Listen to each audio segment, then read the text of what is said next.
that thing, whatever, Bruno.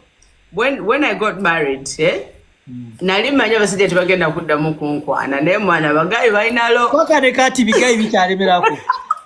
Only serious. Bagayi balinalo mwana. I thought, when you get married, you feel like, kati bagayi bajja kuvaako, I know that. But no, that actually doesn't happen. I think, I don't know. I think people will always just say, some people just always think of the women. That's what I mean. It's funny. Oyinza obeera awo nga tolina muntu gw'oli naye. Yes. Abantu tebaku approaching and at the moment they get to know that you're with someone, then they start approaching you a lot. You don't even about babadeki. I mean, all this time I don't know why that thing is, and it happens for both women and men. It happens to everybody. Check it out. Bokera noga anti kati committing zono mukyala wange nerokola abaye mu inbox manya kwagala kwego. Then suddenly wagamba, singa bulijjo manyi, you want to settle down, I've never known, now this might, you're that type of woman. You understand? Suddenly it's like, okay, like I didn't know you I could have married you, I still love you. Oh, you did like you should chibao. Like all of a sudden it's like katibakulanga wife material. Before, bawade tebakola ki, bawade tebakiraba. Kati bo wasoba bo fumbira ogamba, so Bruno K can settle down. Now I want him. You understand? So it's amazing, but yes, Bakyankwana na leero.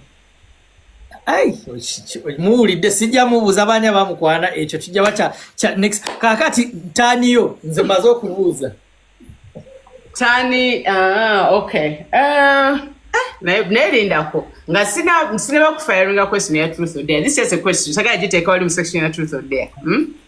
Just as a normal question simanyi bana kikubuuza luli Bruno K ina abana bameka? 3 children. Yeah. How many girls, how many boys? 2 girls, 1 boy. Oh, okay, you're just like me actually. Okay. Anyamanyi munango. Ngagwe ngeri jabuze kibuze ekyo. What is weird, Bruno K, is that in the engaging kumani, like how I perceived you every time I've met you, has been a cool guy. Like I've never thought about you that way. Not at all. Like I've never looked at you and said, guy, you understand? But you had that period of Ganamawulira Gaja. Then suddenly it's like, it's just, every man has to go through a wave in life. And I've gone through it myself. Where you don't even have to, there are times I cannot be exchanging words with women online. Women have lied about it, There are things they have said that may be true, but there are a lot of things they talk that were lies. That were not true. Someone can just come out to... And sometimes I just have to, you're at a disadvantage because you're a man. As a man, you have to be. For example, that's why people used to wonder why the other guy used to defend me a lot. My friend, Isma, the late. Because he knew who I was. He knew everything that was going on. That's why he defended me with his life. Isma would stand and fight anyone who talks about me. It's not because but because he knew who I am. Cindy, it's knew that this is wrong. The people who talk about me don't even know me. They don't. They don't know my parents' names. They don't know my siblings' names. They don't know my family. Like these are people you've met like in a month, and they assume they know you. You don't know someone in a month. Because people know nothing about us. You get? Yeah. Cindy, there is a girl I dated my ex for 6 years. She can never come out to talk about me because this girl knows me exactly in and out. And she's one of the girls who used to text me and tell me, but Bruno, what are these girls saying? Because the person they are describing to me is not the person I am dating. I used to date. I get you. You get? Now, this is a woman who knew me. And I told her, you know me. That's why you cannot talk about me. Yeah, the people who know me cannot come out to talk about me bad things. Do know me like ngachari wange nyo sibano bensi sinkanye mbu mwezi gumwe ebiri. They can't. I get you. Yes. Yeah. When you get close to me, that's when you know that this is a different kind of person. And very many people get that when they meet me. Like, even for me, it was weird. I was like, Bruno K chuka. It's like, but he didn't give me that vibe at all. And then suddenly it's like, Bruno K is like the baby daddy of the century and all this and all that. I just wanted to get that out of the way. This this is what happened, Cindy. Before we got into the game, this is what happened. Is there were like two people talking about me, and then because many bloggers are talking about it, it makes it seem there are so many people talking about you. Yes, true. There was like two people, and all these people, all their aim was. You could see that the source of information is coming from one specific person. Yeah. They were being engineered by someone. They're spreading it everywhere. You all know everyone who was here knows that one specific person who was breaking Bruno K news. Yeah, breaking Bruno K gamutta. Nga script yawe era bajja Bruno K takola bwati. The script was the same. I get you, If you could critically analyze, it's the same script. Yeah, you're right. He's not that. Gabi script you get. But that's in the past. I got over it. I mean, God helped me move out of that because there was nothing to blame me about. It was just a matter of time. Amazima nigakola ki? Nigamala nigavayo. Yes, together.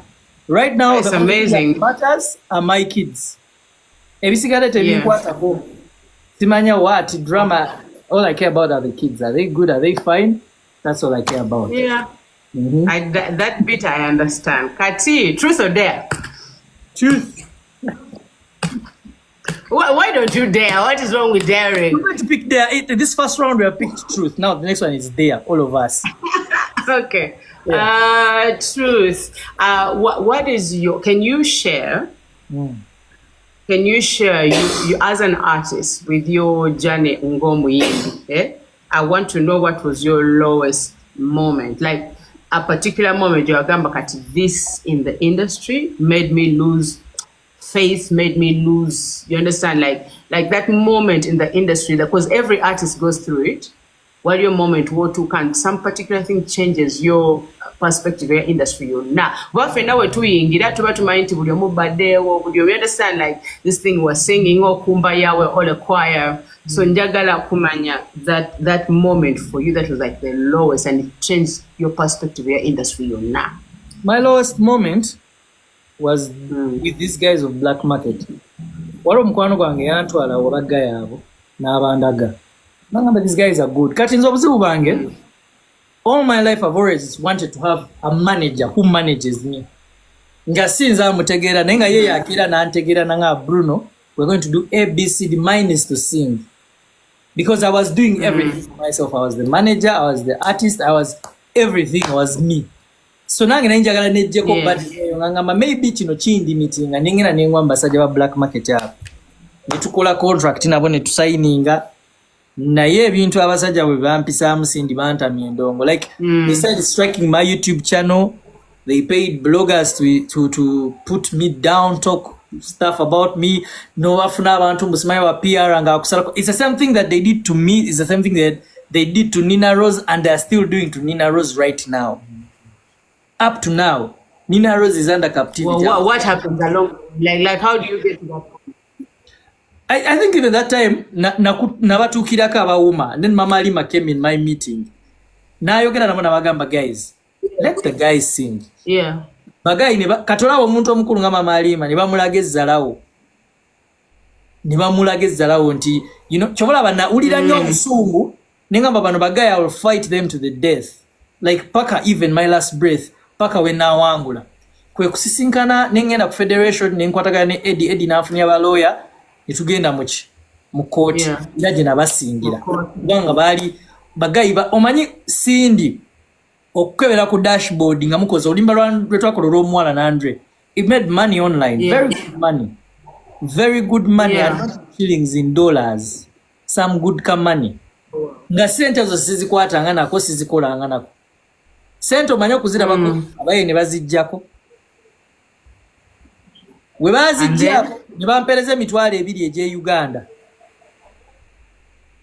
Olwimba lwakola something like 17 to 19,000.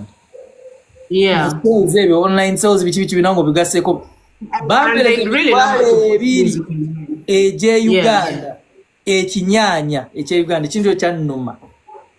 Ngaba kugamba chi, like, what was the story? What was it like? Like the guy was saying, Yampereza sent, and with a lot of arrogance. Like someone sending him money in Agaziz, what are you going to do? You get? I told me, like the guy who was in charge of that program was even a pastor. You can imagine. Nga eh? Oyo guy ampisa bubi nnyo yali akyakolera black market. Kuba yali signatory wa black market yatuyisa bubi nnyo ngate musumba. Ekyegera. So nawulira bubi ekintu ekyannuma ne tuka time nga bintami. That thing inside me kyangamba keep fighting. Era ningena mu court twamala emyaka egyo nga tuwoza musango. Nakera ku maja sindi nga channel yange baji striking nze yo nevuddeyo. Nenzigulawo ne kachana ko ne baka striking ne kavaayo. Guy nagamba tojja kuddamu kuyimba. Ekyo kye kyasinga okunyiiza. Omanyi omuntu yakusanga nga yo weerwanyeko gye weekuba weezi. Managa tugenda kuddamu. That's same thing what they are doing to Nina Rose. Because recently I saw a tweet from Nina Rose nga abagamba temutamu kuta music wange. Contract namwe yaggwa dda balina ekibuli abo abantu. Era nakwasiza so contract like even if the contract is done boba sigala bakwatira music because tawa bana Uganda respect. Agamba bana Uganda agamba mbu what will Ugandans do to me? Munankola ki? Nze ndi mu America munankola ki? Oshegera. Era nabalabe they went down once what tweet ya Nina Rose ne bamuddamu. Tuina enyimba zo tuzina ko right simanya biti it's the same stuff ngache bye bankola benyini bye bakola ni Nina bye bali mu mukola ni kati naye kirungi that I handed abantu abawoza omusango wange namba mukwasiza era manyi bajja muyamba. So me that was like my lowest. So case yo yagwa nabasinga and they didn't appeal. Wow. Nabasinga they didn't appeal. Check I see. Najja nalo released your music. Tasobola court yamugamba teri kuddamu kwata ku music wange. Permanent injunction taddamu. Namusinga. Najja nandopa ekisango mu defamation biki nakyo ne tukiddamu ne tumugamba come to court. Yagamba mbona muyita omufere namuyita omufere yanfera. Yali akufeze. Ne mugamba oyo yagatudde mu court tukomewo tebadda. Yagenda na wandike bichimba inayo musango mu court tiyadda. So me that was my lowest. It was a very challenging moment. Ndio okukimanyi nga tosobola kuteeka music ku YouTube oba anywhere online. That's crazy. Choteekayo buli choteeka guy yagenda n'aforginga n'ebipapula mbundi citizen we Kenya. That's how far he went. Contract kasayagwa ya forging ebipapula nti ni citizen we Kenya. Simanya mbu yansayiningira Kenya nabiwereza YouTube enso kanyomba ne YouTube oko online etu paka wenkwataka ne bagayi wo music distribution. I think you've met them. Yes. They are the ones who I have. I'm working with them. They help me with my YouTube. Kubanga nalinze mbifundako nga internet sindi. Nga gayi yawandikira da YouTube najiwereza bi fake documents signature biri fake mbuyenze musimanya ndi muna Kenya simanya bichi. Era ab'omuziki banyamba era omuyimbi nango ine ekizibweyo you can reach out to me nenkuwa bagayi b'omuziki ngo ine ebizibu bya YouTube ebyo batwala Apple Music we ebintu by the way babula abayimbi bagambe ko because those are my publishers as well. I work with Omziki as well. Nange we were publishing a music one. I also had some issues not like yours. At one moment yali ebuze what happened? But you know some issues that had my music everywhere. Never nyamba ne bamugata into one platform. YouTube yo bali bajibye at some moment wao najikebera nga sijiraba but it later came back. Yes, but they hacked into it sometime and they tried to take it. But those guys actually really helped me about Omziki. Now at first my music was spread everywhere because nalisi bimanye we are publishing. So my music had like 5 owners. Omanye nakozonga tuneba DJ Eriko musimanyi banyabo nga bakwatidde music wafe. So banyamba ne bamugata from everywhere and then put it into one place. Even when my channels were hacked, webagitwala banyamba they sat on the laptop for like 4 days straight ngatebeba kanyumla aditulako. You know how hackers be, you know, until they got me my channel back. So you know Omziki is, I think every artist should just have a good publisher and Omziki is just one of them. Big up on yourself, Nisi, and your Now it's your turn. whole muziki. So, truth or dare? Dare.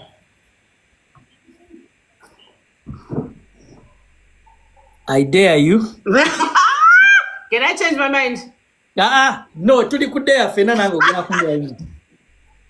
I'm going to dare you to sing a song. Naye njagala kyowulira kyoyimba. Toli byakunga werukulema okuyimba ng'oweereza ssente. Olwo lumanyi tuyimbiremu kyowulira mu luyimba ky'omanyi. I dare you to sing what you know in the song. Next one. Now which one? You played 2 songs. You played the first one. No. You played the second song. So I That thought one you were was going an to play advert. I played this and an advert. Kati Oh, it was an advert. gena kubira oluyimba luno second asatu oyimbemu kyowulira. Basindicate nga muli mu kuleeta. Basindicate bageye mukatusindike ssente. Muzisindike basindicate. Muzisindike. Bagala nnyo kwanza sina template.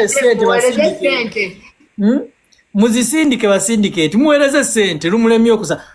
Ani agenda osasira king. Sina template network ebaddeyo nonese. Okay, basindicate ani agenda osasula. Wandika wano erinnya lyo wansi ndabe.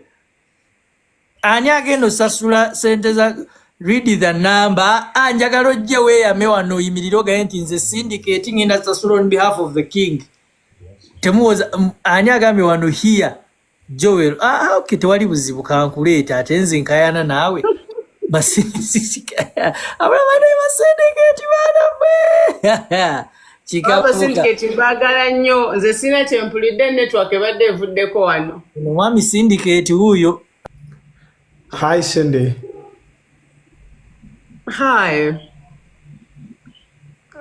I'm good. Hi, Bruno. Hi Sam, how you doing? I'm good. I'm assuming you're a fan of Cindy because I gave her a dare, she failed to do the dare, and I'm sure you guys are here. You guys were in the comment section saying we are going to clear that money. Let us clear it. Are you one of the people? It's 100,000. Just read the number. I'll put it now. 0744. Just a minute. 0744 90 90 48 48 51. My syndicate namuli baka. 51. In whose names? Rashida Nabatans. Okay. It will be on in a minute. Ay. It's your time. Thank you. Comment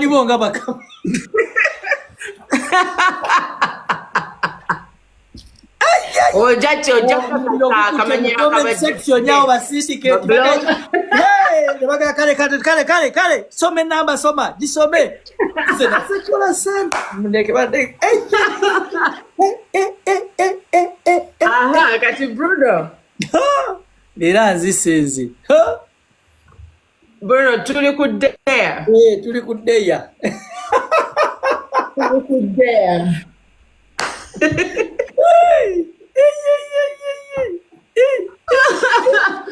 What am I going to dare? Ani alina waawo. Wano ninawo muto wange. Yanyamba okusettinga up. Oh. I'm setting up the cameras. Yeah. Teri mulala. Nabadi. Lwaki teri mulala? Ate kati omulala anaabawa munnange. Teri mulala.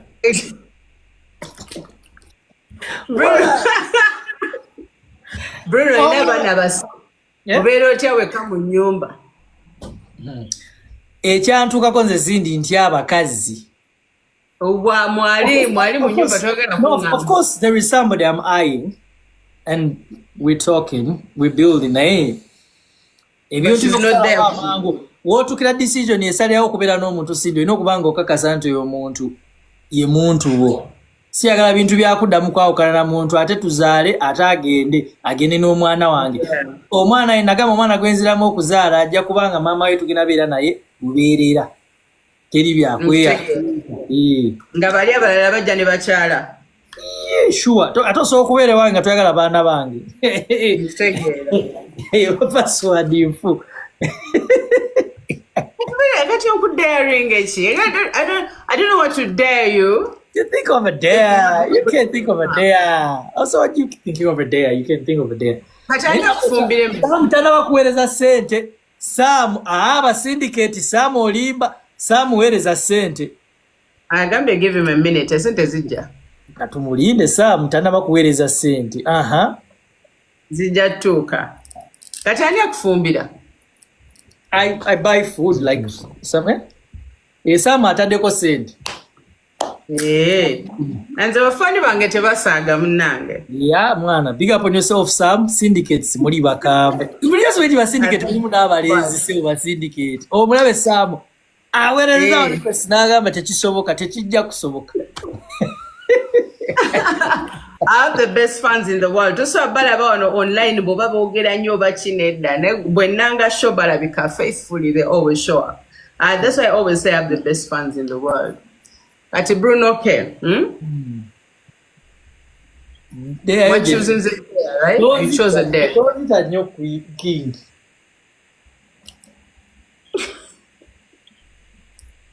Chichingo otidde. There tiwa. Ngo otidde. There is a bit shocking. Ko muntu akudeya linga ekintu. Pati, I dare you. I dare you to. I don't want you to mention the person you're dating. I want the first letter of her name and the last one.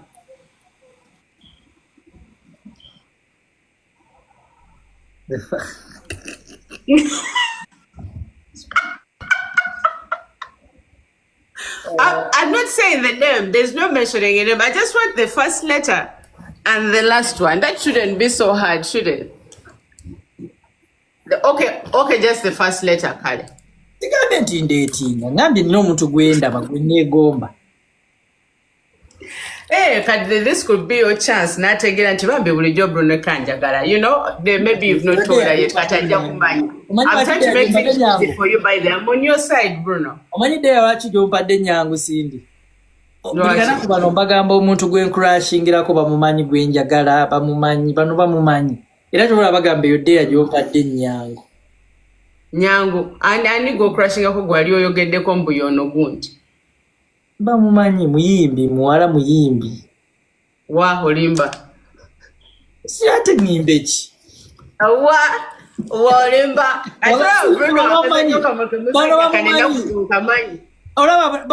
Olaba syndicate bali kuwandika mu comment section. Bamumanyi. Nganda babanje. Ate bameka. Ngande babanje wano ndaba Spice Diana ndabye ne Ava Peace wamani omulala.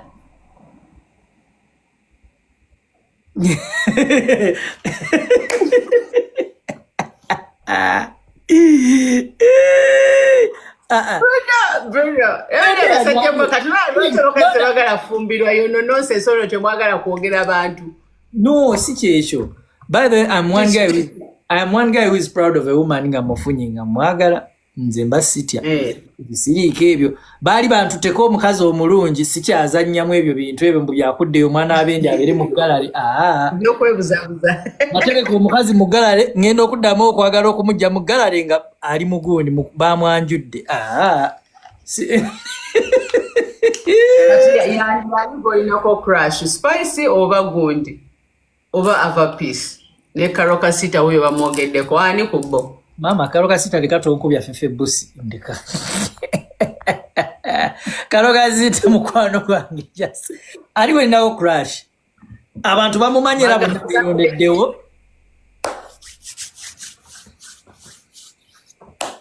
Yaliwa Spice Diana oyo lwakuba ebintu wallahi ebintu abayimbi mwino omukazi gwe mwogerako just kubanga muyimbi kubanga your relationship is a power couple, not because it's an actual relationship.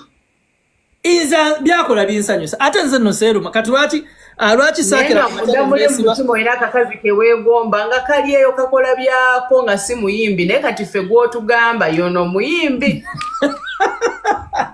bw'otunyumiza mbono muyimbi biki naye nga nedda nga si kyekyo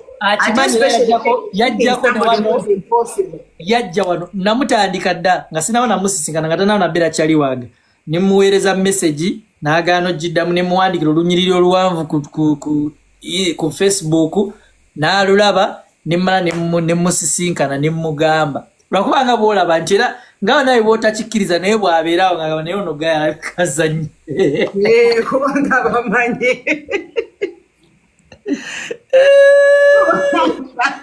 kubanga abamanyi kubeeno mweyogeza online naye nga munda muli olina kazi kuwaga obaka Beatrice abayimbi abasajja balina love eri genuine mu byaddala nga yayagadde omukazi akaaba n'amaziga nze n'omuyimbi gwe mmanyi akaabira mukazi we amaziga gennyini n'obwa sitaawe n'omusanga akaaba kale ze sikikkiriza mu abayimbi temuli bangu abaayo bakaabira abakazi Bagenda ku YouTube otekeko Ugandan ngenda kuwata Cindy nawe esimu eyokubiri bale nawe ogenda ku YouTube otypinge mu Ugandan musician crying for a woman ojambala bagenda kuleetera olunyiriri lw'abayimbi abasajja bakabidde abakazi bangi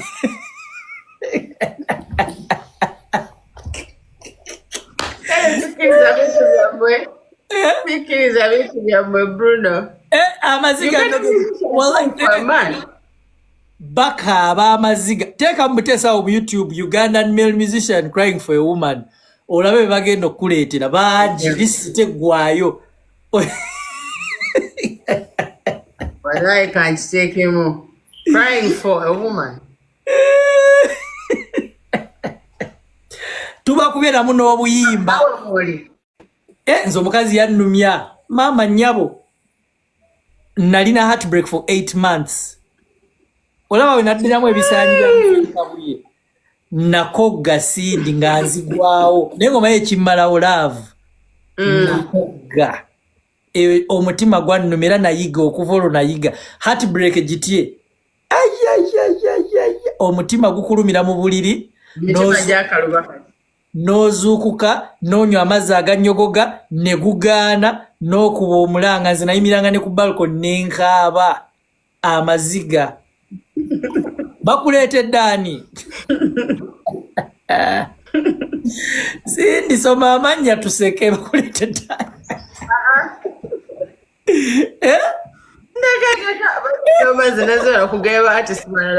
olabye banaye aba comment section ndowooza mulabye ndowooza okirabye bannange